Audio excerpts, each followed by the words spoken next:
اللہ الرحمن الرحیم۔ السلام علیکم ناظرین گرامی، اللہ تبارک تعالیٰ قیامت والے دن کون سے ایسے لوگ ہیں جن کو ناپسند فرمائے گا اور جن پر اپنا رحم نہیں کرے گا۔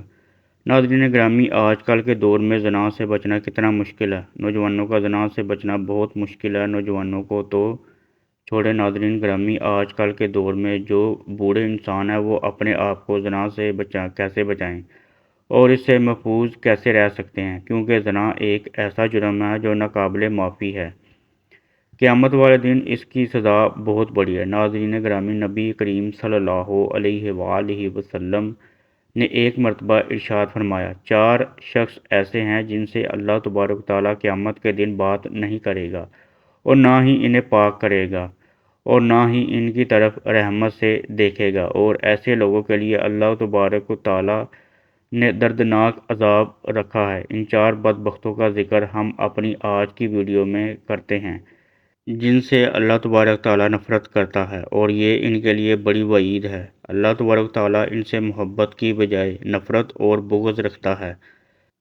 ناظرین گرامی، وہ 4 بدبخت کون ہیں؟ نمبر 1، قسم اٹھا کر مال فروخت کرنے والا۔ جو شخص صرف اپنے مال کو بیچنے کے لیے طرح طرح کی قسمیں اٹھاتا ہے، اپنے مال کو فروخت کرنے کے لیے قسمیں اٹھاتا ہے اور قسم اٹھا کر اپنا مال فروخت کرتا ہے۔ ناظرین گرامی، چاہے قسم سچی ہو یا جھوٹی، اللہ تبارک تعالیٰ اس سے نفرت کرتا ہے۔ اس انسان کو چاہیے کہ اللہ تبارک و تعالیٰ پر بھروسہ رکھے، کیونکہ اگر مال کا فروخت ہونا قسمت میں لکھا ہے تو گاہک نے اس سے ضرور خریدنا ہے۔ اگر اللہ تبارک تعالیٰ نے اس کی قسمت میں رزق لکھ دیا ہے تو اللہ تبارک ایسا ہی گاہک دے گا جو اس کے مال کو خرید لے گا، اور جو رزق اس کی قسمت میں لکھا ہوا ہے وہ اس کو ضرور ملے گا۔ تو یہ 1000 قسمیں بھی اٹھا لے گا، اسے نہیں خریدے گا۔ لہذا تقدیر پر ایمان میں کمی اور اللہ تبارک تعالیٰ بھروسہ نہ کرنے سے اللہ تعالیٰ کے نزدیک ناپسندیدہ لوگوں میں سے بن جائے گا۔ اسلام نے کاروبار میں قسمیں اٹھانے سے منع فرمایا ہے۔ جھوٹی قسمیں تو کسی بھی صورت جائز نہیں ہیں، کیونکہ وہ کبیرہ گناہوں میں سے ہے۔ البتہ اگر کبھی کبھار کسی وجہ سے سچی قسم اٹھانا پڑ جائے تو اہل علم اس کے جواز کے قائل ہیں، مگر اس کو عادت نہیں بنانا چاہیے۔ ناظرین گرامی، اگر کبھی کوئی ایسا وقت آئے کہ کسی کے فائدے کے لیے آپ کو قسم اٹھانا پڑے تو ہمیشہ سچی قسم اٹھا سکتے ہیں، لیکن جھوٹی قسم کبھی نہ اٹھائیں۔ حدیث مبارکہ کی روشنی میں دوسرے شخص کا نام ہے متکبر فقیر، دوسرا شخص ہے جس سے اللہ تعالیٰ کو نفرت اور بغض ہے۔ ایک تو وہ فقیر اور کنگال دوسروں کا دست نگر اور محتاج اور اوپر سے تکبر کر کے اپنی جھوٹی برتری ظاہر کرتا ہے۔ ناظرین، اگر ہمیں اللہ تعالیٰ کو یہ ہرگز پسند نہیں ہے، اللہ پاک کو تو کسی مالدار اور غنی شخص کا تکبر کرنا بھی پسند نہیں۔ فقیر اور محتاج شخص تکبر کرے جو ہے بھی کبر اور برتری کے اسباب سے محروم، گویا یہ شخص اپنے عمل سے ثابت کر رہا ہے کہ یہ احکام الہی اور خشیت الہی سے بے نیاز ہے اللہ تبارک تعالیٰ کے نزدیک، اور اس کا تکبر کرنا مالدار آدمی کے تکبر کرنے سے زیادہ قوی ہے۔ پیارے دوستو، جو شخص تیسرے آدمی نمبر پر آتا ہے وہ ہے بوڑھا زانی۔ یہ شخص کون؟ یہ تیسرا شخص ایک بوڑھا زانی ہے جسے اللہ تبارک تعالیٰ کو نفرت ہے۔ بڑھاپے میں زنا کرنے کا مطلب ہے کہ اس کا مزاج بہت بگڑا ہوا ہے اور اس کا دل اللہ تعالیٰ کا خوف سے محروم، بالکل خالی ہے۔ پیارے دوستو، اہل علم نے لکھا ہے کہ زنا کے اسباب و محرکات عموماً شباب، حرارت، غریزہ، قلت معرفت، غلبہ شہوت، ضعیف عقل اور کم عمری کی وجہ سے ہے۔ یہ تمام اسباب محرکات بڑھاپے میں ختم ہو جاتے ہیں۔ لمبی عمر اور متعدد تجربات کے حصول سے انسان کی عقل کامل ہو جاتی ہے۔ اس میں جمع کے اسباب اور عورتوں کی شہوت کم پڑ جاتی ہے، اور بچی کچی شہوت کو پورا کرنے کے لیے اس کے پاس حلال ذرائع موجود ہوتے ہیں۔ لہذا اب اگر وہ زنا کرتا ہے تو اس کا مطلب صرف یہی ہے کہ وہ ہٹ درم ہے، اس کے اندر خشیت الہی نام کی کوئی چیز نہیں۔ ایک اور حدیث مبارکہ میں ہے کہ 3 آدمی ایسے ہیں کہ جن سے قیامت کے روز اللہ تعالیٰ نہ تو بات کرے گا اور نہ ہی انہیں پاک صاف کرے گا، بلکہ ان کے لیے سخت دردناک عذاب ہوگا۔ نمبر 1، بوڑھا زانی۔ نمبر 2، جھوٹ بولنے والا حکمران، اور نمبر 3، متکبر فقیر۔ نمبر 4، ظالم حکمران۔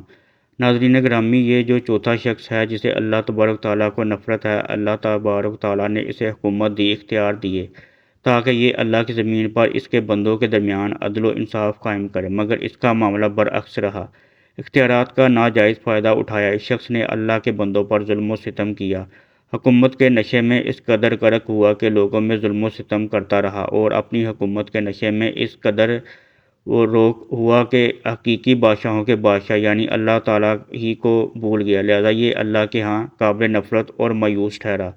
حالانکہ اگر یہ اللہ تبارک تعالیٰ کے ڈر سے عدل و انصاف کا دامن پکڑ لیتا تو اللہ کا ولی بن جاتا، اور اللہ تبارک تعالیٰ اس سے روز قیامت اپنے عرش کا سایہ نصیب کرتا۔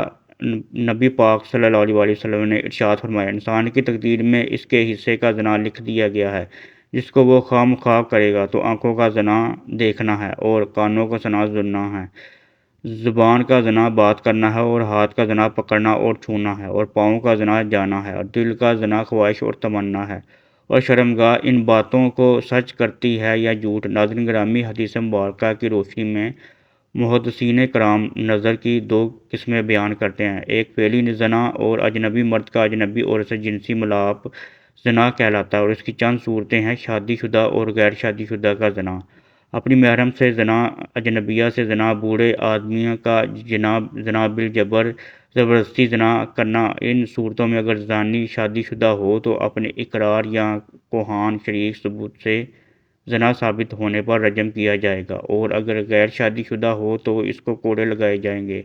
مجازی زنا تو زنا نہیں ہے، مگر یہ زنا کے ابتدائی سیڑھی ہے۔ پھر مجازی زنا کی 5 قسمیں ہیں۔ نمبر 1، زنا بالعین، نامحرم مرد کا نامحرم عورت کو شہوت کی نظر سے دیکھنا، اور نامحرم عورت کا نامحرم مرد کو شہوت کی نظر سے دیکھنا آنکھوں کا زنا ہے۔ نمبر 2، زنا اذن بالسمع، نامحرم مرد کا نامحرم عورت کی بات سے شہوت سے سننا، اور نامحرم عورت کا نامحرم مرد کی بات شہوت سے سننا کانوں کا زنا۔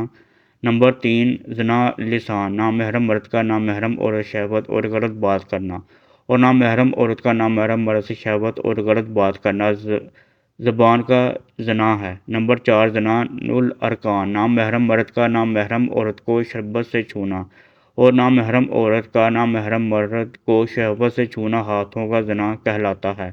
نمبر 5، زنا بالفکر بالقلم، ناظرین گرامی، نامحرم مرد کا دل و دماغ میں نامحرم عورت کا خیال لانا، اور نامحرم عورت کا دل و دماغ میں نامحرم مرد کا غلط خیال لانا دل و دماغ کا زنا ہے۔ مجازی زنا کے ارتکاب کرنے کی صورت میں گناہ گار ہوتا ہے، جس کا کفارہ صرف توبہ و استغفار ہے۔ پیارے دوستو، اللہ تبارک تعالیٰ سے دعا ہے اپنے پیارے حبیب صلی اللہ علیہ وآلہ وسلم کے صدقے ہر انسان کو زنا سے بچنے کی توفیق عطا فرمائے، اور اللہ تبارک تعالیٰ سے دعا ہے کہ ہمیں نیک اعمال کرنے کی توفیق عطا فرمائے، اور شیطان کی شر سے محفوظ رکھنے کی توفیق عطا فرمائے۔